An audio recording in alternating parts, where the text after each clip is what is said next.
వాక్యాన్ని చదువుకుందాం. మార్కు సువార్త 5వ అధ్యాయం 21వ వచనము నుండి. పిదప యేసు పడవపై సరస్సు ఆవలి తీరమునకు వెళ్ళగా జనసమూహం ఆయన యొద్దకు చేరెను. అట్లు ఆయన సరస్సు తీరమున ఉండగా ప్రార్థనా మందిర అధ్యక్షులలో ఒకడగు యాయీరు అనువాడు వచ్చి యేసు పాదములపై పడి, ప్రార్థన మనం ఏ విధంగా చెయ్యాలి, ప్రార్థన ఏ విధముగా చేస్తే దేవుడు మన ప్రార్థనను ఆలకిస్తాడు. యాయీరు బైబిల్ గ్రంథములో గొప్ప ఉదాహరణగా నిలబడుతున్నాడు. ప్రార్థన ఏ విధముగా చెయ్యాలి అనే దానికి యాయీరు అనేటువంటి మందిర అధ్యక్షుడు ఒక గొప్ప ఆదర్శంగా నిలబడుతున్నాడు. మనకి అవసరత ఏర్పడినప్పుడు తానే దేవుని దగ్గరికి వెళ్ళాడు. నెంబర్ 1. ఆ తరువాత ప్రార్థన ఎలాగా చేస్తున్నాడండి? యేసయ్య పాదాల మీద సాష్టాంగపడి వేడుకుంటున్నాడండి. పాదాల మీద పడటం అంటే పరిపూర్ణమైన విశ్వాసము, పరిపూర్ణమైన నమ్మకాన్ని ఉంచటం ప్రియులారా. ఆ తరువాత, ప్రభువా, నా కుమార్తె మరణావస్థలో ఉన్నది, మీరు వచ్చి ఆ బాలికపై మీ హస్తములను ఉంచిన ఆమె స్వస్థత పొంది జీవింపగలదు. ఈ మాట వినండి ప్రియులారా, దయచేసి జాగ్రత్తగా. అయ్యా, మీరొచ్చి నా కుమార్తె మీద చేయి ఉంచితే స్వస్థత పొందుతుందేమో, పొందొచ్చేమో, పొందే అవకాశం ఉందేమంటల్లా. కరాఖండిగా విశ్వాసముతో, బలమైన దృఢమైన నమ్మకంతో చెప్పేస్తున్నాడు. అయ్యా, మీరొచ్చి నా కుమార్తె మీద మీ చేతిని ఉంచితే నా కుమార్తె స్వస్థత పొందుతుంది. This is faith. ఇది విశ్వాసం అంటే. ఇంకంతలో సందేహానికి అవకాశం లేదు ప్రియులారా. అయ్యా యేసయ్య, నీవు నా ఇంటికి వచ్చి నా కుమార్తె మామూలు అనారోగ్యం కాదండి, అది మరణావస్థ, చావుకు దాపుల్లో ఉంది, ఇక చావు తథ్యం అనుకుంటున్న సమయంలో తండ్రి వచ్చి యేసయ్య పాదాల మీద పడి ఆయనను వేడుకుంటున్నాడు. ఏమండి, అయ్యా, నీ వచ్చి నా ఇంటికి వచ్చి నా కుమార్తె మీద చేయిని ఉంచితే నా కుమార్తె స్వస్థత పొందుతుంది. వాక్యాన్ని చదువుకుంటే, తమ హస్తములను ఆమెపై ఉంచిన ఆమె స్వస్థత పొంది జీవింపగలదో. ఒకటి కాదండి, ఆరోగ్యాన్ని పొందటం ఒక ఎత్తైతే జీవాన్ని పొందుతుందని నమ్మగలుగుతున్నాడు. ఇది బలమైన దృఢమైన విశ్వాసం ప్రియులారా. ఆ తరువాత ఏమంటున్నాడు? అని మిగుల బ్రతిమిలాడసాగెను. ప్రియులారా, యేసు ప్రభు మనకి దేవుని సన్నిధిలో ఏ విధముగా ప్రార్థన చేయాలి అనే విషయాన్ని గురించి చాలా ఉపమానాలు చెప్పాడండి. కానీ ప్రభువు సన్నిధిలో ఒక విషయాన్ని బట్టి జోగాడి ప్రార్థించటం, బ్రతిమిలాడటం, మళ్ళీ మళ్ళీ వేడుకోవటం, దాని గురించి యేసయ్య 2 ఉపమానాలు చెప్తాడు పిల్లారా. లూకాసు వార్తల్లో ముఖ్యంగా 2 ఉపమానాలు చెప్తాడు. ఏమిటి అవి? ఒక వ్యక్తి నిద్రపోతున్నాడు.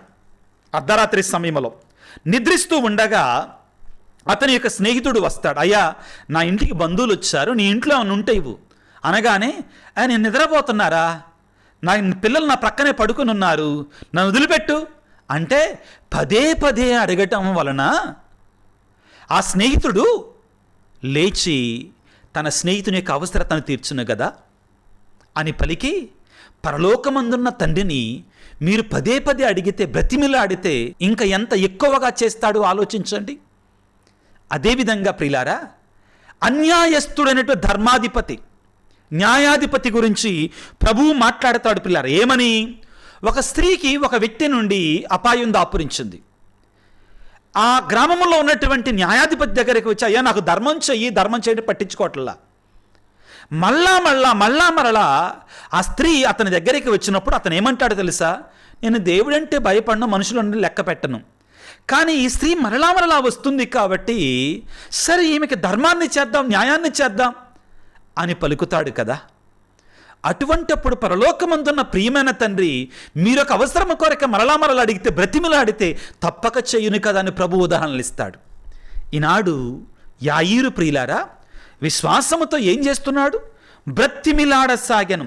ప్రియులారా, యాయీరు ప్రార్థనా విధానం అనేటువంటిది మనందరం అవలంబించుకోవాలి, అలవాటు చేసుకోవాలి.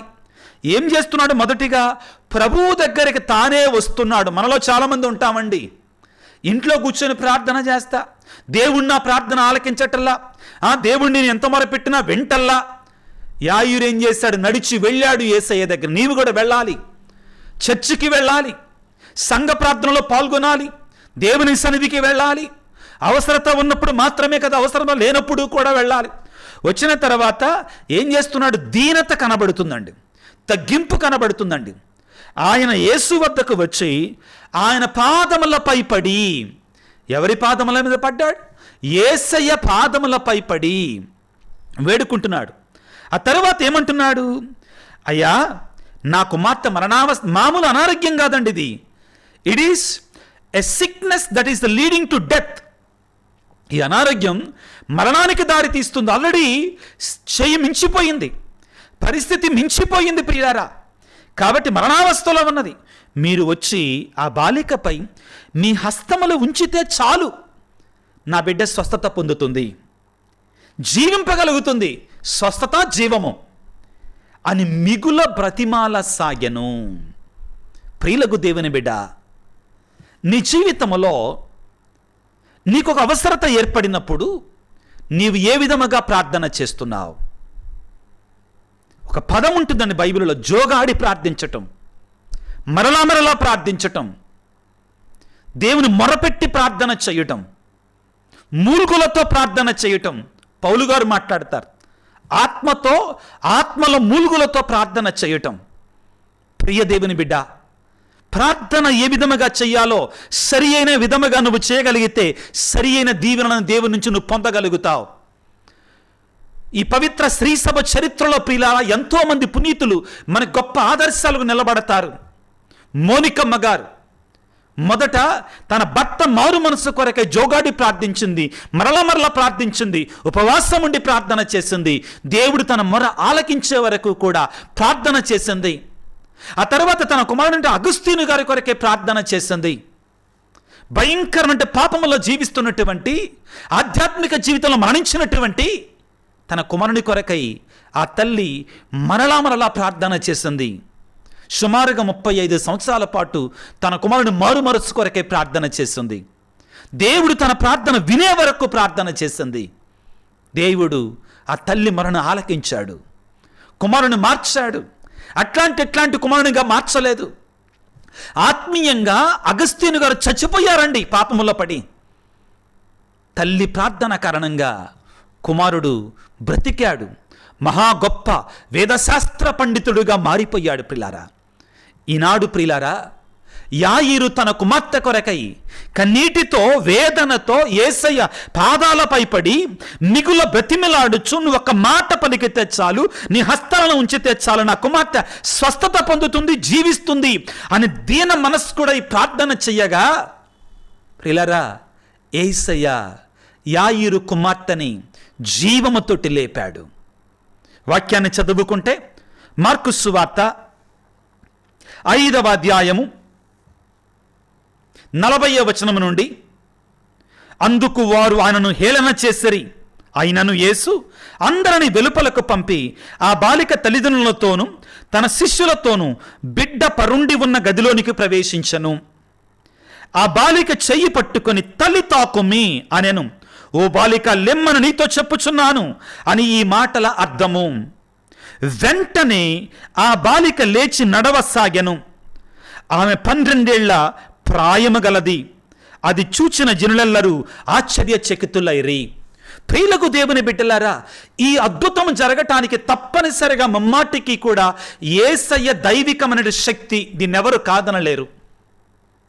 యేసు ప్రభువులో మహిమ కలిగినటువంటి, స్వస్థత పరచగలిగినటువంటి శక్తి, దీన్నెవరు కాదనలేరు. కానీ ఇక్కడ మరొక విషయాన్ని కూడా మనం అర్థం చేసుకోవాలి. ఏమిటి అంటే, యాయిరు ఆ బాలిక యొక్క తండ్రి చేసిన ప్రార్థనా విధానం, యాయిరులో ఉన్నటువంటి యేసయ్య మీద ఉన్నటువంటి విశ్వాసం, యేసయ్య సన్నిధిలో తాను మెలిగినటువంటి దీనత కలిగినటువంటి దీన మనస్కుడే ప్రవర్తించిన ప్రవర్తన విధానం, ఇవన్నీ కూడా మరణించవలసిన బాలికని సజీవురాలిగా నిలబెట్టగలిగాయి. దేవుని సన్నిధికి వెళ్ళినప్పుడు నీవు ఏ విధముగా ప్రార్థన చేస్తున్నావు? దేవుని మీద నీ విశ్వాసం ఎలాగా ఉంది? దేవుని శక్తి మీద నీకున్నటువంటి నమ్మకం ఎంత? నీవు కూడా యాయీరు వలె నీ అవసరతలలో, నీ బాధలలో, నీ కష్టాలలో, కన్నీళ్లలో యేసయ్య దగ్గరకు వెళ్ళి ఆయన పాదములపై పడి, దేవా నీవు నాకు స్వస్థతను చేకూర్చగలవు అనే బలమైన దృఢమైన విశ్వాసాన్ని కలిగి ఆ అవసరత కొరకై పట్టు విడవకుండా ప్రార్థించగలిగితే అద్భుతం నీ జీవితంలో జరుగుతుంది. యాయీరు జీవితంలో జరిగినట్లుగా, యాయీరు కుమార్తె జీవితంలో జరిగినట్లుగా. ఈనాడు ప్రభువుని వేడుకుందాం ప్రియులారా. అయ్యా, ప్రార్థించే విధానాన్ని నాకు నేర్పించయ్యా. యాయీరు వలె నేను కూడా నా బిడ్డల కొరకై, నా కుమారులు నా కుమార్తెల కొరకై, నా భర్త నా భార్య కొరకై, నా కుటుంబస్తుల కొరకై, నా కొరకై ప్రార్థన చేసుకునే శక్తిని నాకు దయచేయి తండ్రి అని ఆ దేవాది దేవుని ప్రార్థన చేసుకుందాం ప్రియులారా. మన జీవితంలో కూడా ఇక నువ్వేం చేయలేవు, నీ పరిస్థితి అయిపోయింది, నీ వల్ల కాదు, నువ్వింక వేస్ట్ అని నిరుత్సాహపరిచే వాళ్ళు చాలామంది ఉంటారు. కానీ మనం చూడాల్సింది యేసయ్య వంక బిడ్డలారా. మనం ఆధారపడాల్సింది యేసయ్య మీద ప్రియులారా. మనం చేయాల్సిన ప్రార్థన యాయీరు వలె ప్రియులారా. ఎప్పుడైతే మనం యాయీరు వలె యేసయ్య దగ్గరికి వెళ్ళి ఆయన పాదాల మీద పడి, ఇదిగో నాయనా నువ్వు సమస్తం కూడా చేయగలిగినటువంటి వాడు అని బలమైన దృఢమైన విశ్వాసముతో ఆయనను వేడుకోగలిగితే, ఆయన మీద నమ్మకాన్ని ఉంచగలిగితే మన జీవితంలో మహా గొప్ప అద్భుతాలు చేస్తాడు. ఈ రోజున ప్రియమైన బిడ్డ, నీ కుటుంబంలో, నీ వ్యక్తిగత జీవితంలో ఒకవేళ యాయీరు వంటి పరిస్థితులను నువ్వు ఎదుర్కొంటున్నావా? నీవు కూడా యాయీరు వలె యేసయ్య మీద విశ్వాసాన్ని ఉంచు. యాయీరు వలె ప్రార్థన చెయ్యి. యాయీరు వలె యేసయ్య దగ్గరికి వెళ్ళు. యాయీరు వలె యేసయ్యకు మొరపెట్టుకో. యాయీరు వలె భయపడమాకో. యాయీరు వలె విశ్వాసాన్ని కలిగి ఉండో. నీ జీవితంలో నీవు అద్భుతాన్ని చూడబోతున్నావు. తలలు వంచి ప్రార్థన చేసుకుందాం. సర్వశక్తిమంతుడా, సర్వోన్నతుడా, ప్రేమామయుడా, ఈనాడు నీవు భయంకరమైన వ్యాధితో, మరణకరమైన వ్యాధితో ఉండి చివరికి మరణించినటువంటి యాయీరు కుమార్తెని సజీవంగా లేపుతున్నావు తండ్రి. మా జీవితాలలో అలవి కానటువంటి, ఇక వల్ల కావు, చెయ్యి దాటిపోయింది, పరిస్థితి విషమించింది అనుకున్న పరిస్థితులను కూడా నీవు సక్రపెట్టగలిగినటువంటి దేవుడవు, క్రమపరచగలిగిన దేవుడు ప్రభువా. చెయ్యి దాటిపోయిన స్థితులను ప్రభువా, పరిస్థితులను ప్రభువా, నీవు మరలా స్థితిలోనికి, మంచి స్థితిలోనికి తీసుకురాగలని శక్తిమంతుడు మేము నమ్ముచున్నాం తండ్రి. నీ ఆత్మవర్షాన్ని మా మీద కుమ్మరింపచేయండి. ఈనాడు ప్రభువా, ఈ వాక్య పరిచర్యలో పాల్గొంటూ ఎంతోమంది బిడ్డలు యాయీరు వంటి పరిస్థితిలో ఉన్నటువంటి వారు ఉన్నారు. అది ఆరోగ్యం విషయంలో కావచ్చుగాక, ఆర్థిక ఇబ్బందుల విషయంలో కావచ్చుగాక, భార్యాభర్తల మధ్యలో సఖ్యత లేకపోవటం వలన కావచ్చుగాక, కుటుంబంలో అశాంతి అలజడి వలన కావచ్చుగాక, స్థితి పరిస్థితి ఏదైనా కానీ ఆ పరిస్థితిని సక్రపెట్టగలిగినటువంటి, మంచిగా మార్చగలిగిన శక్తివంతుడు నీవే నాయన. ముఖ్యంగా అనారోగ్యముతో బాధపడితే ప్రతి బిడ్డను యాయీరు కుమార్తెను స్వస్థపరిచి జీవంతో లేపినట్లుగా ప్రతి బిడ్డను మీరు లేపండి తండ్రి. అదేవిధంగా వివిధ రకాలైనటువంటి సమస్యలతో కొట్టుమిట్టాడుతున్న బిడ్డలందరినీ కూడా యాయీరును దీవించినట్లుగా, తన కుమార్తెను దీవించినట్లుగా మీరు దీవించండి. ఈనాడు ప్రభువా, చదువుల సంవత్సరంలో చదువుకునే బిడ్డలందరూ కూడా మరలా స్కూల్స్కి వెళ్ళటం, కాలేజీకి వెళ్ళటం ప్రారంభిస్తున్నారు. వారందరిని మంచి జ్ఞానంతో నింపండి తండ్రి. వారిలో ఉన్న భయాలను తొలగించండి. ధైర్యంతో వారిని పరిశుద్ధాత్మ శక్తితో నింపండి తండ్రి. ప్రభువా, మా కొరకై ప్రార్థించండి స్వామిని. ఎంతోమంది ఫోన్ కాల్స్ ద్వారా, మెసేజ్ల ద్వారా, ఈ యొక్క వీడియో క్రింద మెసేజ్లు ఉంచుతున్నారు. వారందరి కొరకే ప్రార్థన చేస్తూ ఉండగా యాయీరును దీవించినట్లుగా, యాయీరు కుమార్తెను దీవించినట్లుగా నీ బిడ్డలందరిని దీవించమని, ఆశీర్వదించమని, స్వస్థపరచి లేవనెత్తి దృఢపరచమని, బాధలు అశాంతి అలజడి నుండి విముక్తిని కలిగించమని, గర్భఫలాలను ప్రసాదించమని, వివాహాలను జరిపించమని, ఆర్థిక ఇబ్బందుల నుంచి బయటకు తీసుకురమ్మని, కుటుంబంలో శాంతిని నెలకొల్పమని, సమాధానాన్ని అనుగ్రహించమని మా ప్రభు అయిన క్రీస్తు ద్వారా వేడుకొనుచున్నాము తండ్రి. ఆమెన్. ప్రభువు మీతో ఉందురుగాక, మీ ఆత్మతో ఉందురుగాక. సర్వశక్తిగల సర్వేశ్వరుడు పిత పుత్ర పవిత్రాత్మ మిమ్మందరిని చల్లగా దీవించి ఆశీర్వదించి కాపాడుదురుగాక. God bless you. దేవుడు మిమ్ము దీవించుగాక. ఆమేన్.